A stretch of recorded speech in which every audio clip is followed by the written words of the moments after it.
Corporal Pruitt Rainey was serving in Afghanistan in the summer of 2008 and had a month left in his tour of duty, but he wouldn't make it out as he and 8 of his fellow soldiers were killed in the Battle of Wanat. It kind of left us puzzling, going, something isn't right here. Sometimes something don't add up. When it comes to war and everything we do, there is a level of common sense you got to hold people accountable for, and it wasn't here.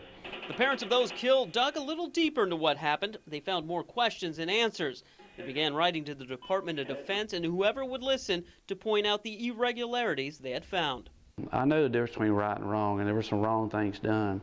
And all I'm looking for is a little bit of honesty and someone to step up and say, hey, I made some mistakes. Let's make it right and let's go forward.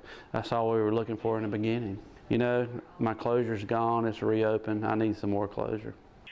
Enough questions were raised to have U.S. Senator Jim Webb of Virginia to call for an independent investigation surrounding the events of July 13, 2008. There's other questions come awry.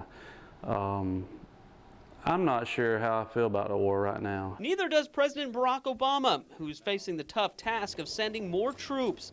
General David Petraeus is calling for another 40,000 troops to be sent to Afghanistan. For Frankie Gay, he wants to see the Army adequately supplied. That was the problem with the Battle of Wanat.